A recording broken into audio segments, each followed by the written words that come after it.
Ready to practice your listening skills in English? Let's go, my dear.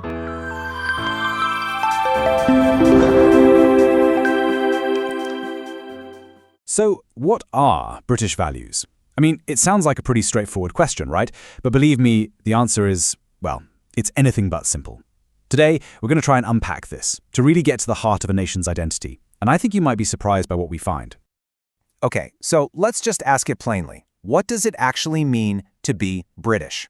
Seriously, if you went out on the street right now and asked, say, 10 different people, you'd probably get 10 completely different answers. Let's run through a few of the most common ones. All right, for some people, the answer is all about high culture. You know, it's this shared history of incredible writers and artists. And of course, the first name that pops into everyone's head is usually Shakespeare, right? He kind of represents this deep, historical, almost poetic idea of what it is to be British.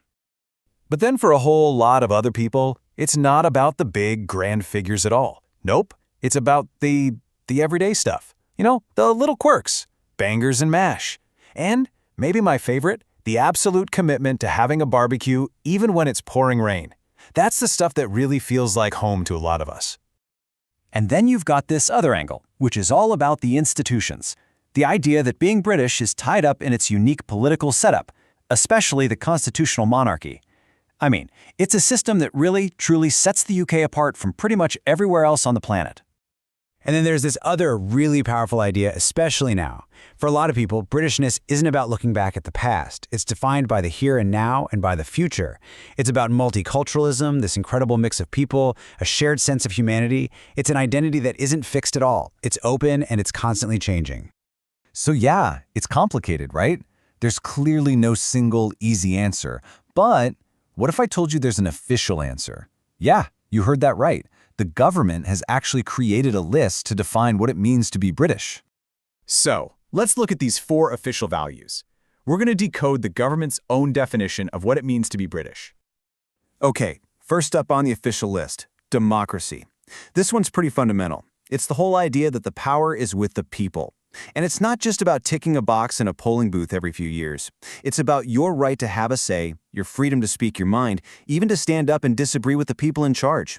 It's about being part of how the country is run.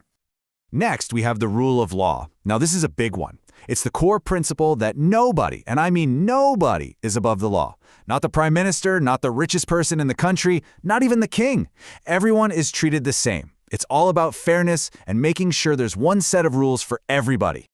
Okay, number 3 is individual liberty. And this is all about you. It's your personal freedom. It's your right to choose how you live your life, what you believe in, what your future looks like, and to do all of that without anyone stopping you because of who you are. It's literally the freedom to be yourself. And the last one on the list is mutual respect and tolerance. The key word here is mutual. It has to go both ways. It's a two-way street. Look, it doesn't mean we all have to agree on everything. Of course we don't. But it does mean we have to respect that other people have a right to their own beliefs, just as they have to respect ours. You could say it's kind of the social glue that holds a really diverse society together. So, there you have it. Democracy, rule of law, individual liberty, mutual respect. Sounds pretty good on paper, doesn't it? But here's the big question. What happens when those ideals slam up against the messy reality of everyday life? Well, that's where the story gets really interesting. Because when you ask people if they feel Britain is actually living up to these values, well, that's when that nice, neat consensus starts to fall apart.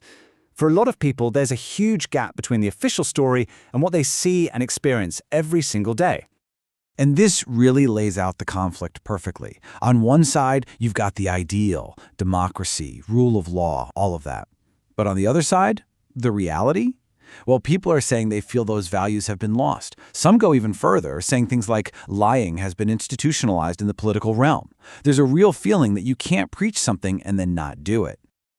So that's the big question, isn't it? How do you close that gap? How do we get from these values just being ideas on a piece of paper to being actual lived actions? Well, the answer might just lie on a concept called active citizenship. All right, so let's talk about the solution. What exactly is active citizenship? Let's dig in. So, an active citizen, it's not just about paying your taxes and living here. No, it's about being someone who actively participates in society. It's someone who takes their knowledge, their skills, their understanding, and uses them to try and make things better, to actually bring about change. Okay, this is where it gets practical. Let's look at the Changemaker's Toolkit. What does being an active citizen actually look like in practice? Well, it turns out you've got a lot of tools at your disposal. I mean, look at this list. You can do everything from lobbying politicians directly to signing petitions. And hey, online petitions can get millions of signatures these days. You can go out and campaign or demonstrate. You can boycott products. You can fundraise. You can join pressure groups or trade unions. All of these are real, powerful ways to make your voice heard. And it's so important to remember this isn't just about massive headline-grabbing protests. Action can be big, but it can also be small and local. I love this example. One person just decided to organize a party for elderly folks in a care home for the Jubilee. That's it. But that is active citizenship. That is building a stronger community, right there. But then again, it can be national.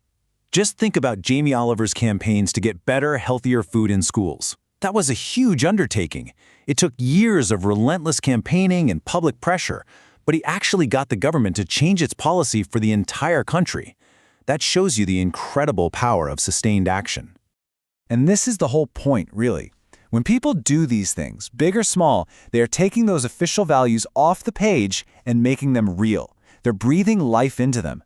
Suddenly, democracy isn't just a word in a textbook, it's signing that petition. Mutual respect isn't just a nice phrase, it's that party in the care home.